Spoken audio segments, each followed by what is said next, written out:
કરતા જતા હતા. બીજા રાજાઓ મળ્યા દાંત કાઢવા કે આ વાનરને મોતીની શું કિંમત હોય. તારે ખોકે કીધું કે હનુમાનજી આ શું કરો?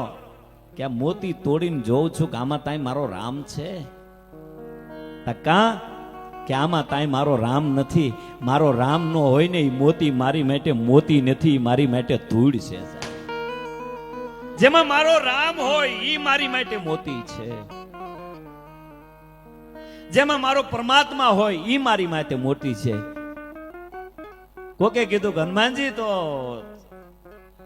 તમે આ મોતીમાં રામ રામ બોલો ને એમ કયો છો તો ક્યારેક સાતી ચીરીને સાતીમાં છે.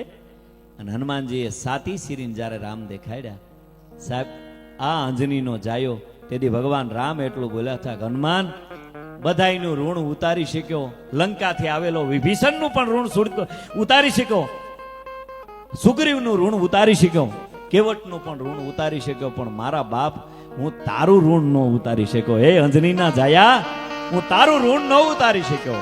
એ રામને જો ઋણમાં રાખતો હોય એટલે આપણા કાગ બાપુ લખે, હરિયે કંઠ મારે હાર પહેરાવ્યો એના મોતી મોઢા માઈ નાખ્યા.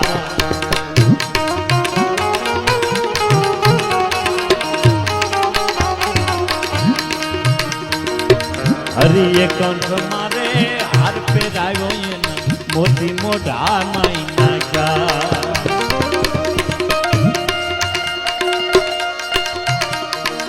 મોતીડા કરડીએ માળાવું તોડી, કાગડા તોડીએ નાખ્યા જગતમાં એક જ જન્મો રે.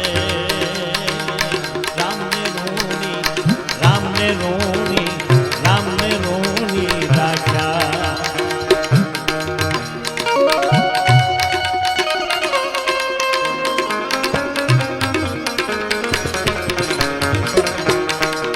અને કલ્પના કરજો તમે, ઘણી વાર આપણે કહેતા હોઈએ છીએ બીજાના ઋણમાં માણસ કેમ રહી શકે.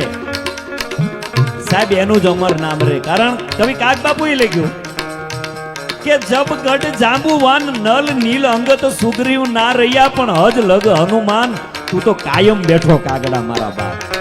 હા હા,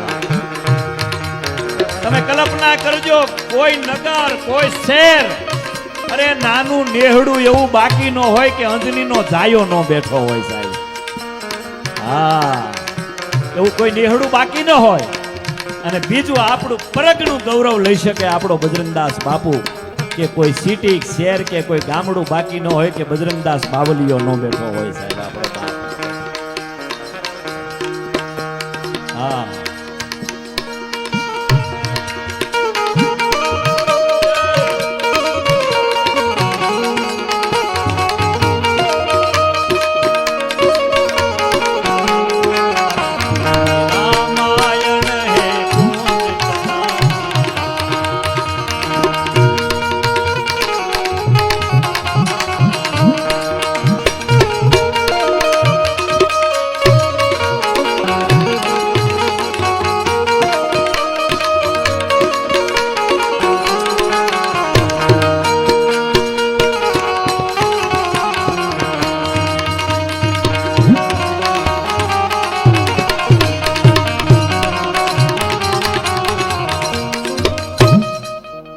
વાત ઈ કરતો હતો કે એ થોડું ઘણું આપણા જીવનમાં ઉતરી જાય.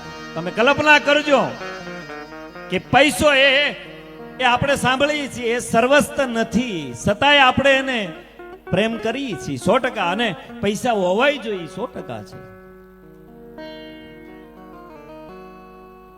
ને જરૂરી છે, પૈસા હોવાય જોઈએ. હા હા હા, ક્યા વાત. હા હા, હે હનુમાન તમે કલ્પના તો કરો, એ પોકાર કરો તારે આવીને ઉભા રહે. બાકી જો આ પૈસા છે ને ભાઈ, લોભિયા માણા ઉશીનો તાવ નો દે, દહની નોટ દે.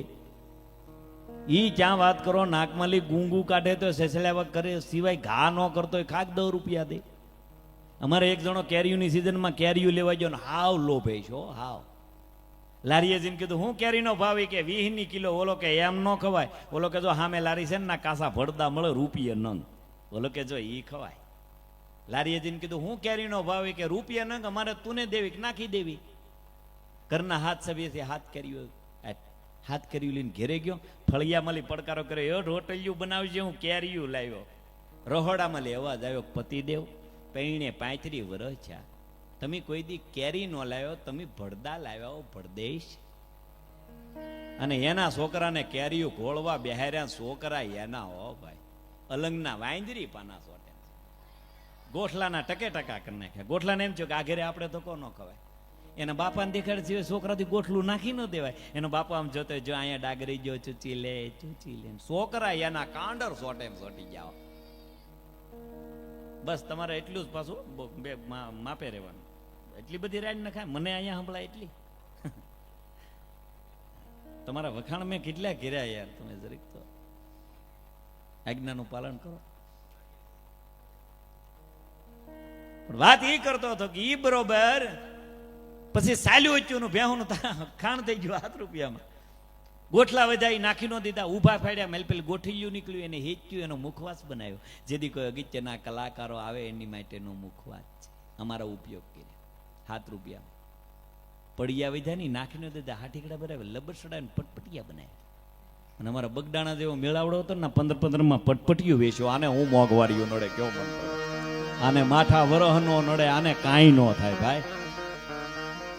હા, તમે ઘણી કરી વસ્તુ સાહેબ. તમે મૂળ જે વાત ઈ કરતો હતો કે ઈ 107 જણા એમ કીધું કે ભાઈ આપણો મિત્ર છે ને, તો હા ઈ કે લેણામાં આવી ગયો છે ને, આપણે એને બધાયથી બહાર કાઢવો છે. ગામને બોલાવ્યું અને ગામની વચ્ચે ઉભો રાખ્યો આપણો મિત્ર ભાઈ કરશન.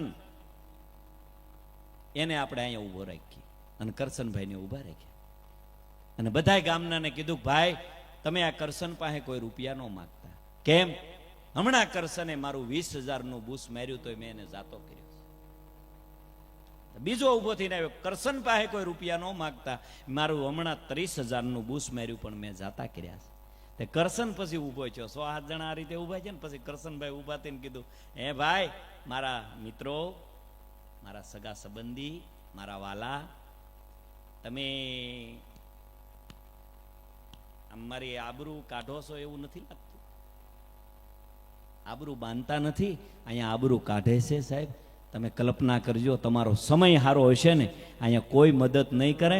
મદદ કરશે તો દાડો હનુમાન સિવાય તો કોઈ તમારી મદદ નહીં કરે. તમારી કુળદેવી તમારી મદદ કરશે.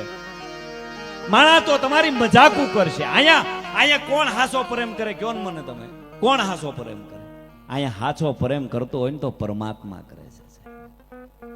બાકી બધા સવારથી પ્રેમ કરે છે, કોઈ હાસો કરતો નહીં.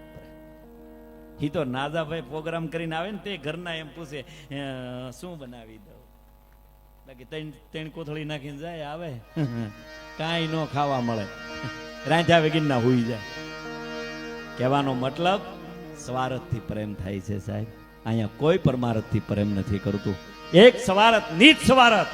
અહીં શમશાનની યાદી થઈ એટલે કહું કે નીચ સ્વાર્થ કોઈ પ્રેમ કરતો હોય તો આપણો ભોળિયો નાથ શમશાનમાં બેઠેલો આપણો બાપ નીચ સ્વાર્થ પરમાત્મા પ્રેમ કરે છે. એનો 11મો રુદ્ર એટલે આપણો હનુમાનજી મહારાજ. પણ ભોળિયો નાથ પણ કેવો કે સોમનાથ મહાદેવ ભોળિયા કરું તમારી સેવ જટામાં વસે માતંગે.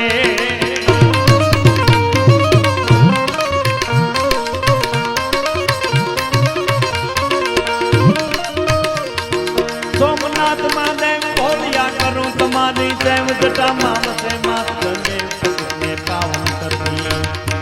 પાર્વતી ના પતિ ખોળ લે રમે ગુણ નો પતિ જાપને જપે જતે આરતી રોજ ઉતર